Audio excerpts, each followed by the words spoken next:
इसको युवा नहीं कहते। युवापन तो एक नशा है जो आंखों से दिखता है, उसकी आंखों में वो नशा गायब है ही नहीं। इस सब को कितना भी चिकना कर लो, युवा कहाँ है? युवा देखने को भी नहीं मिलता है, खोजे ढूंढे भी कहाँ मिलता है युवा। युवा वो होता है जो एक बार निर्णय ले लिया, वो निर्णय है, दुनिया रात उसके रास्ते में घोड़ा आता है। भगत सिंह ने निर्णय ले लिया कि हमें आजादी की लड़ाई में कूदना है, फिर समझाने वाले समझाते रहे, एंगेजमेंट कर लो, शादी कर लो, लपलपा रहा है कब होगा, कभी जल्दी हो जाता, झुटू कर रहा है अभी नहीं, अभी जाने दीजिए, माई बाप तो करने करेगा। ये भीतर का लपलपाहट है, कहाँ है? फ्री में भी आओ नहीं होगा, बेवकूफ है बाबा की सर पे क्या चश्मा में बिया पड़ेगा। वो भी आज जमाना गया, पहले था कि लड़का कहाँ पढ़ता है, पटना में, इतने पर बिया हो जाता। अब तो कह दिए कि लड़का बेंगलोर में है, चेन्नई में है, कौन कंपनी में, नेट पर सब देख लेगा डाटा, कंपनी का नेट खोलेगा, कितना मिलता है क्या है सब पता है। अब झूठ, अब तो फंसा हुआ बिया हो रहा है। लड़का फूफा मौसा काका देखियो, लड़का खराब हो रहा है, फंसाओ, मौसा फंसा के लाए, फूफा फंसा के लाए, फुआ फंसा के लाए, तब लड़का के बिया होगा। बहुत टेक्निक है शादी, अब नहीं है। गुरुदेव कहते थे बेटा 2 रुपए की हारी खरीदते हो तुम मार्केट में मिट्टी के, 2 रुपए की, उस समय 2 ही रुपए रहा होगा, अब तो 10 20 50 जो रहा है। ये 2 रुपए की हारी भी तुम मार्केट में जाकर खरीदते हो तो उसको देखते हो कि पका है कि नहीं, टन टन मार के देखते हो, पूरा पका ले लो, ऐसे उंगली से मार के देखते हो। लड़की वाला कहीं चिकना देखती भी आकर लड़की को किया रखना से युवा नहीं है। अब क्या है? अब तो आप इसलिए आते हैं मंदिर में, यहाँ वहाँ साईं बाबा, भला बाबा, बाबा इधर से बाबा करके बोलो होता तो पता है एक ही बीमारी है, हम पढ़ेंगे नहीं, हमको नौकरी लेकिन हो जाएगा। माफ कीजिएगा, भगवान को इससे कोई मतलब नहीं। इसलिए आपको सही में युवा बनना होगा। युवा दिखने से कोई युवा नहीं होता है, युवा बनना होता है। इसलिए संगीत भी है ना अपने यहाँ, या राह नहीं है फूलों के, कांटे ही इस पर मिलते हैं, ले दर्द जमाने के बस हिम्मत वाले चलते। सब नहीं चल सकता। आप संस्कारशाला में क्यों पढ़ा रहे हैं? आपका फायदा होगा इसलिए पढ़ा रहे हैं। नहीं साहब, फायदा हर चीज फायदे से ही नहीं होता, फायदा है कि उसमें समय बड़ा बलवान है, समय किसी को नहीं बख्शता है। इसलिए समय की पहचान करिए और अपने को ठीक करने का प्रयत्न कीजिए। अध्यात्म यही कहता है, अच्छा इंसान बनने के विज्ञान का नाम अध्यात्म है। अगर हम अच्छाई के रास्ते पे चलेंगे तभी हमें लाभ मिलेगा, बुराई के रास्ते पे आज नहीं तो कल उसका कर्म फल हमें भोगना पड़ेगा। आने वाला समय ऐसे ही लोगों का है। बार बार एक चीज हम कहते हैं, आप नोट कर लीजिए, जो अंदर से फिट होगा वही बाहर फिट होगा, और जो बाहर से फिट होगा तो उसका वही कहावत होगा, ऊपर से ठीक बाहर। कितना लफड़ागिरी कीजिएगा, मार खाइएगा, लाठी कम पड़ेगा। पुलिस बैठी हुई है और अभियान टाइट कर रहे हैं, दोहरा लाठी मार। देखिए दुर्गा पूजा में वो कौन बाइकर्स गैंग था, लहरिया लहरा, सब लहरिया को पकड़ पकड़ के कर दिया लहरिया। नीतीश जी रोड तो बना सकते हैं, हमको लहरिया चलाने से नीतीश जी कैसे रोक लेंगे? हमारा नेचर है लहरिया, बिहार में है लहरिया। लहरिया को इतना लहर मारे युवा वो नहीं है, युवा में गंभीरता आना चाहिए, वो भीतर से संयमी होना चाहिए। आप संयमी हैं? युवा कौन? जो अपने ऊपर संयम रख सके। आप संयमी हैं? गाड़ी से धुआं फेंक रहा है, बॉडी टाइट है, बॉडी टाइट। जैसे कभी कभी आप सेकेंड हैंड गाड़ी खरीदने जाते हो, ये कभी मौका मिला होगा तो सेकेंड हैंड किसी को अगर गाड़ी बेचना होता है तो क्या दिमाग लगाता है? बॉडी चक चक कर देता है, अंदर वाला चक चक, बॉडी चक चक, इंजन तो दिखाई पड़ता नहीं। गया खरीदार, चक चक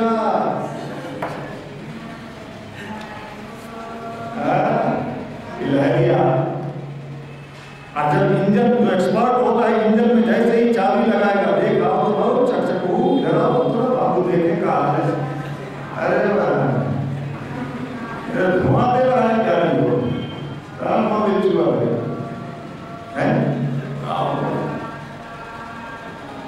धुआं देने वाला गाड़ी मुसल्लमपुर में प्रदूषण फैला रहा है, बहादुरपुर में फैला रहा है, बाजार समिति में फैला रहा है, महेंद्रू में फैला रहा है, और उल्टे धुआं नाक पर मास्क लगाने से भी नहीं बचा रहा है वायरस।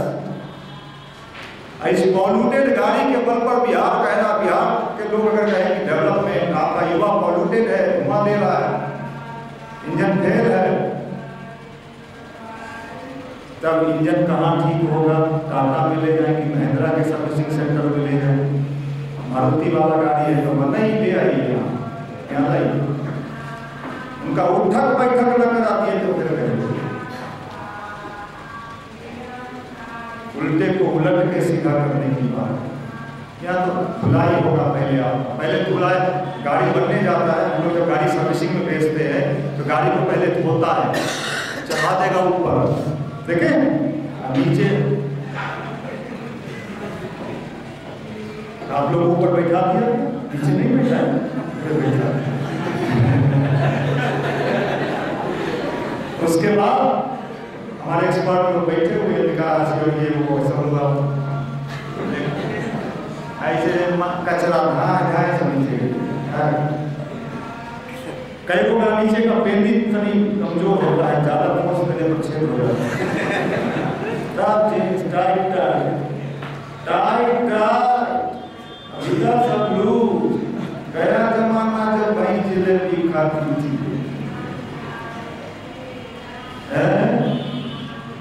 टाइट टाइट कहाँ टाइट, गधा पूछता है।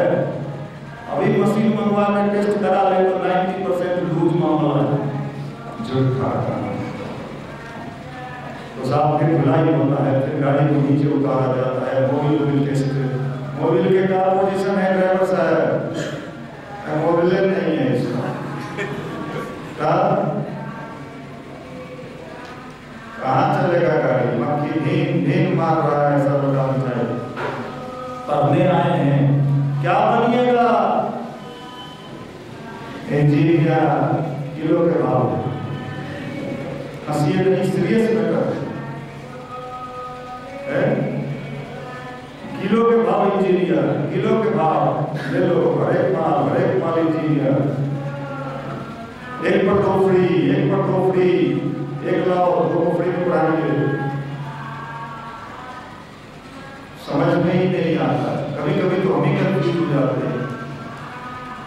इसलिए भाई आपसे निवेदन है कि अध्यात्म का इसलिए जरूरी है कि भीतर से मजबूत होइए, और भीतर से अगर मजबूत हो गए तो धन दौलत रुपया पैसा मान सम्मान ये सब पीछे पीछे चलेगा। और भीतर से मजबूत होने के लिए स्वाध्याय की आवश्यकता है, अच्छी पुस्तक की स्वाध्याय की आवश्यकता है, विवेकानंद की पुस्तक की आवश्यकता है, कलाम की पुस्तक की आवश्यकता है, परंतु गुरुदेव पंडित श्री राम शर्माचार्य जी की पुस्तक की आवश्यकता है, तभी युवक अंदर से मजबूत हो गया। यहाँ तो एक तो धुआं निकल रहा है, मोबिल छू रहा है, ऊपर से और छुआने का व्यवस्था है मोबाइल में,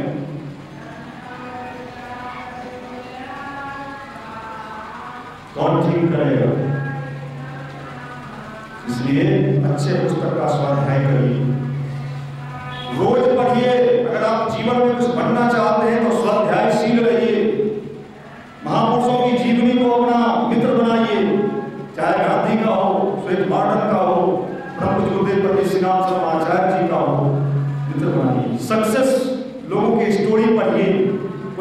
प्रोसेस कैसे होता है, नारायण मूर्ति को पढ़िए।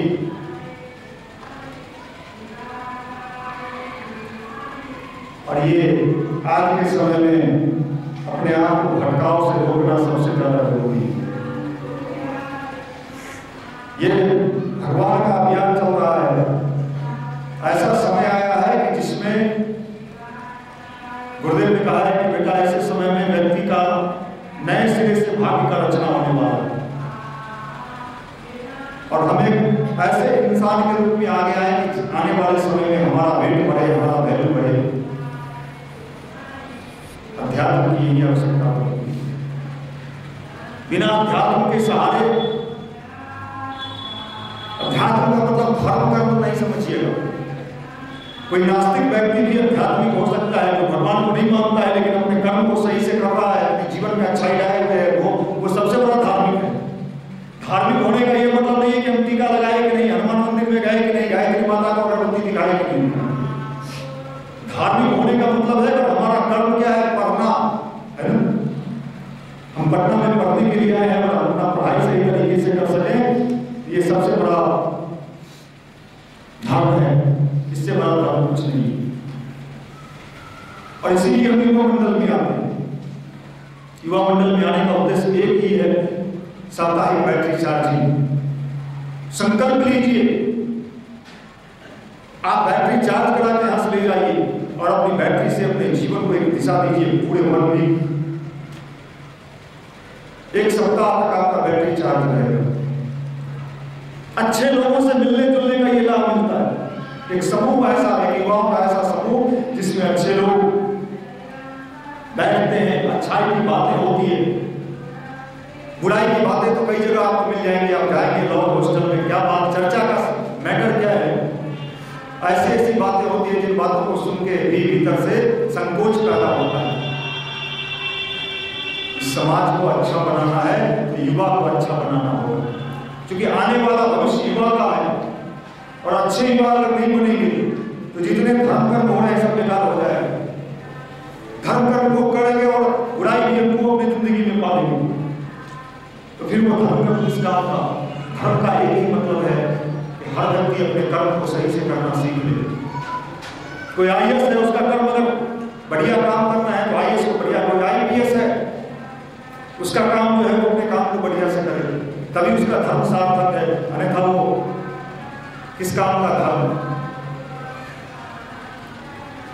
और अपने जीवन में हमेशा पॉजिटिव चीज ही देखिए, निगेटिवनेस, दूसरे की बुराई खोजते चलते हैं हम लोग, दूसरे में क्या क्या बुराई है। मेरा निवेदन है कि हम दूसरे की बुराई की बनस्पत अपनी बुराई खोजे। कहावत है, बुरा तो देखने में चला, बुरा ना दिखा कोई, जो दिल खोजे अपना मुझसे बुरा ना कोई। ये संगठन है, गुरुदेव का गाना है, आप उस गाने को गुनगुनाइए। मिले मान अपमान तुम्हारे पथ पर, मान मिले तो ठीक है, थोड़ा अपमान हो गया तो चिलमिलाने लगे कि साहब हम तो युवा प्रकोष्ठ नहीं जाएंगे, क्यों, हमें डांट दिया गया, हमें ये बात कह दिया गया। कल को आप नौकरी में जाएंगे, वहां भी आपको डांटा जाएगा, यहाँ कर देंगे आप, नहीं करेंगे। मिले मान अपमान तुम्हारे पथ पर। जिस रास्ते पे हम चले हैं इसमें मान भी मिलता है और कभी कभी अपमान भी मिलता है। अपमान सहने की ताकत होनी चाहिए। अन्ना हजारे जी का कहना है, अगर जीवन में आगे बढ़ना चाहते हो तो अपमान को भी सहना सीख लो और उसको एक हथियार बना लो, तुम आगे बढ़ते चले जाओ।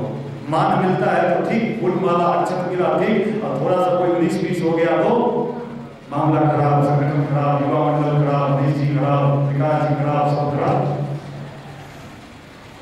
और संगठन में हमेशा ऐसे लोगों से बचिए। कहीं भी अच्छाई के जगह पर जाइएगा तो कालनेमी हर जगह है। कालनेमी कौन था? कालनेमी बहुत सुंदर था वो, jeans T shirt, hair style. Hanuman ji तक को दिक्कत खड़ा कर दिया वो।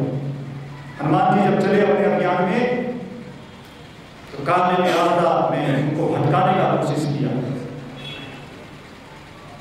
ऐसे लोगों से सावधान, ऐसे लोगों से बचिए जो काल ने भी भूमिका हो। काल ने भी दिखता तो नहीं है, लेकिन उड़ाता है हमारे ही बीच में। इसलिए ये भगवान का संगठन है, भगवान की योजना है। और पटना का ये युवा प्रकोष्ठ आज अपने काम के बल पर, अपने अभियान के बल पर पूरे देश में अपना एक महत्वपूर्ण स्थान बनाया है। भाषण दे के नहीं बनाया है, प्रवचन दे के नहीं बनाया है। अगर हम अच्छे हैं, हमारे भाई अच्छे हैं, तभी वो दावे के साथ कहते हैं भाई मैं तो अच्छा हूं, आप मुझ में कमी निकालो। कहीं सिगरेट पीते देखो तो मैं पकड़ लो, कहीं शराब पीते देखो तो आप मुझे पकड़ लो। ये उदाहरण पेश किया है युवा ने, युवाओं के लिए। आपको भी ऐसा युवा बनना है तो भीड़ में भी आप एक अलग दिखे। आप भीड़ नहीं है, भीड़ में भेड़ चलता है, आप तो शेर हैं। शेर कहीं भी रहेगा, शेर ही है वो। इसलिए आप शेर हैं तो शेर की क्वालिटी अलग होती है। और ये जो युग आ रहा है, ये क्वालिटी वाला युग आ रहा है। आपकी क्वालिटी बढ़िया क्वालिटी का युवा। और बढ़िया क्वालिटी बनेगा कैसे? अगर आप रोज ध्यान करेंगे, ध्यान के माध्यम से अपने भीतर अपनी शक्ति को जागृत करेंगे। ये साइंस है, ये विज्ञान है। स्वाध्याय करेंगे, संयम से रहेंगे और कुछ न कुछ सेवा कार्य जो भी बन पड़े, भगवान के खेत में सेवा के रूप में जरूर होना है, ये करते रहिए। याद रखिए, इस धरती पर कोई ऐसा काम नहीं है जिसका क्रिया का प्रतिक्रिया नहीं होता है। न्यूटन का खाद और लागू है, हर काम का एक क्रिया का प्रतिक्रिया है। अच्छाई का भी और बुराई का भी, दोनों मिलता है इंसान के जीवन में। पूजा किए तो भगवान को कहते हैं पूजा किए, इसका लाभ दीजिए। जो पाप किए